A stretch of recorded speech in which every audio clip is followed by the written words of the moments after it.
Bom dia, meus irmãos, meus amigos aqui do nosso grupo, Grãozinhos no Caminho, do nosso canal do YouTube. Sejam todos bem-vindos mais uma vez aqui ao nosso pequeno estudo, nossa leitura do Evangelho segundo o Espiritismo, do Livro dos Espíritos, nossos grãozinhos no caminho dessa quarta-feira. Os grãozinhos trazem para a gente hoje a continuação da leitura de ontem, capítulo 7, Bem-aventurados os pobres de espíritos, falando sobre o orgulho e a humildade. Homens, por que lamentais as calamidades que vós mesmos amontoastes sobre as vossas cabeças? Menosprezastes a santa e divina moral do Cristo? Não vos espanteis, pois, que a taça da iniquidade tenha transbordado de todas as partes. A inquietação torna-se geral. A quem inculpá-la, senão a vós, que procurais incessantemente vos esmagar uns aos outros? Não podeis ser felizes sem benevolência mútua, e como a benevolência pode existir com o orgulho? O orgulho, eis a fonte de todos os vossos males. Dedicai-vos, pois, a destruí-lo, se não quiserdes perpetuar suas funestas consequências. Um só meio se vos oferece para isso, mas esse meio é infalível. Tomar por regra invariável de vossa conduta a lei do Cristo, lei que tendes repelido ou falseado na sua interpretação. Porque tendes em tão grande estima aquilo que brilha e encanta aos olhos, antes daquilo que toca o coração? Porque o vício da opulência é o objeto de vossas adulações, quando não tendes senão um olhar de desdém para o verdadeiro mérito da obscuridade? Que um rico debochado, perdido de corpo e alma, se apresente em qualquer parte, e todas as portas lhe são abertas, todos os olhares são para ele, enquanto que mal se digna conceder um cumprimento de proteção ao homem de bem que vive do seu trabalho. Quando a consideração que se concede às pessoas é medida pelo peso do ouro que possuem ou pelo nome que ostentam, que interesse podem elas ter de se corrigirem de seus defeitos? Ocorreria diversamente se o vício dourado fosse fustigado pela opinião pública, como o vício em andrajos. Mas o orgulho é indulgente para com tudo o que o lisonjeia. Século de cupidez e de dinheiro, dizeis. Sem dúvida, mas por que deixastes as necessidades materiais usurpar sobre o bom senso e a razão? Porque cada um quer se elevar acima do seu irmão. Hoje, a sociedade sofre disso as consequências. Não esqueçais que um tal estado de coisas é sempre um sinal de decadência moral. Quando o orgulho atinge os últimos limites, é indício de uma queda próxima, porque Deus pune sempre os soberbos. Se o deixa algumas vezes subir, é para lhes dar tempo de refletirem e de se emendarem sob os golpes que de tempo em tempo ele dá em seu orgulho para diverti-los. Mas ao invés de se humilharem, se revoltam. Então, quando a medida está cheia, ele os abate inteiramente, e a sua queda é tanto mais terrível quanto tenham subido mais alto. Pobre raça humana, cujo egoísmo corrompeu todos os caminhos, retoma coragem, entretanto, em sua misericórdia infinita. Deus te envia um poderoso remédio para teus males, um socorro inesperado na tua aflição. Abre os olhos à luz, eis as almas daqueles que não estão mais na terra, que vêm te chamar aos teus verdadeiros deveres.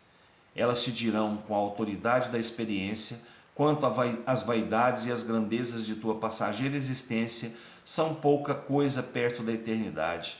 Elas te dirão que lá é o maior quem foi o mais humilde entre os pequenos deste mundo, que aquele que mais amou seus irmãos é também aquele que será mais amado no céu, que os poderosos da terra, se abusaram de sua autoridade, serão reduzidos a obedecer aos seus servidores, que a caridade e a humildade, enfim, estas duas irmãs que se dão as mãos, são os títulos mais eficazes para se obter graça diante do Eterno.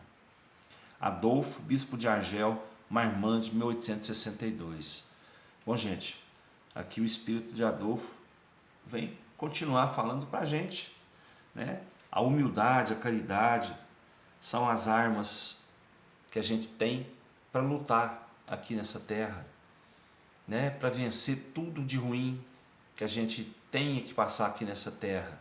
a gente se rebaixar diante daqueles que se julgam soberbos, porque nos rebaixando aqui, nós seremos elevados no próximo mundo, né? Na vida espiritual, enquanto que os soberbos aqui na terra, eles serão rebaixados na vida espiritual. Então vamos ter, gente, dentro da gente, ao invés do orgulho, da vaidade, né, do egoísmo, vamos ter humildade, né? Vamos ter humildade. Ontem eu estava em uma missa onde meu filho foi fazer parte do coral da escola, né, que cantou lá na igreja, e a missa de São Benedito. Aí uma professora explanou sobre a vida de São Benedito e o que era o principal na vida de São Benedito, que tem como exemplo para todos nós aqui, né? É a humildade e a caridade que ele tinha. Eram essas virtudes, né, que o levaram ao grau de santo na igreja, né? Ao passo que nós sabemos que ele, seguindo os mandamentos de Jesus, a lei de Jesus, ele simplesmente estava levando ao próximo, né, aquilo que ele carregava dentro de si, que era o amor ao próximo. Então é o que nós temos que fazer, é nos exemplificar na lei maior de amor que Jesus deixou para cada um de nós, né, nos exemplificar nessa lei, viver sob ela, para que a gente possa, tirando da gente, né, o orgulho, o egoísmo, a vaidade, e enchendo o nosso coração de humildade, praticando a lei da caridade, do amor ao próximo, a gente possa galgar no plano espiritual um lugar melhor.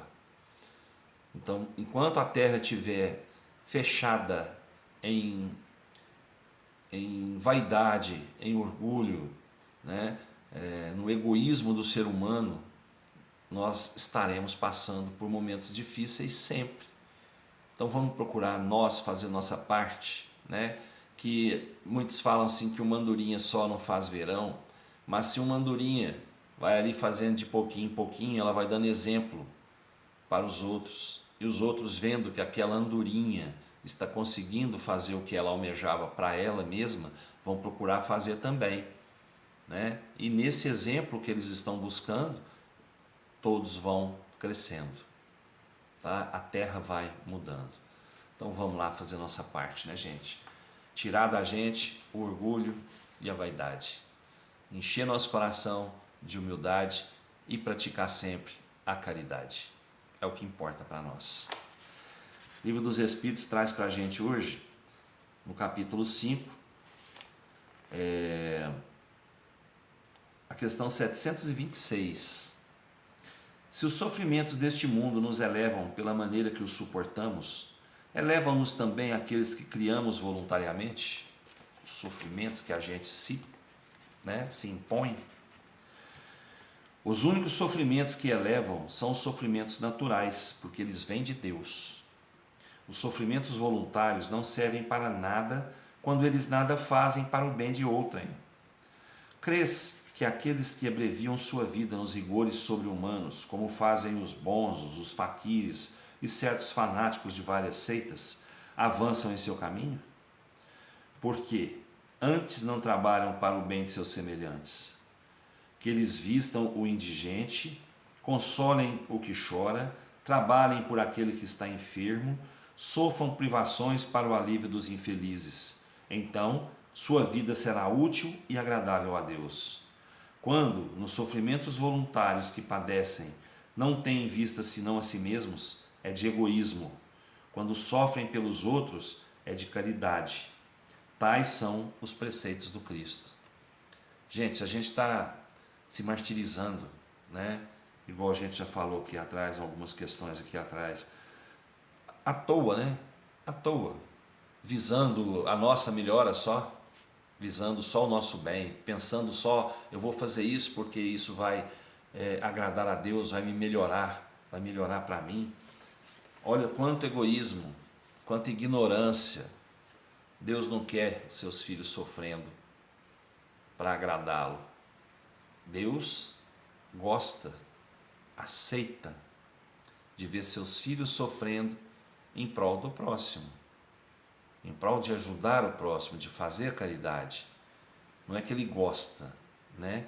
Ele se agrada disso, porque ele está vendo que o seu filho ali está procurando ajudar o próximo e está passando por necessidade, por sofrimentos, mas trabalhando pelo próximo. Isso sim eleva nosso espírito, tá bom? Que Jesus nos abençoe, nos dê uma ótima quarta-feira, com muita paz, com muita luz, com muito amor no coração, muita saúde, muito trabalho. Vamos lá, gente. Meio de semana ainda. Vamos lá que nós vamos conseguir vencer a semana com fé e amor no coração. Vamos lá. Até amanhã, se Deus quiser, eu tenho certeza que Ele quer. Beijo no coração.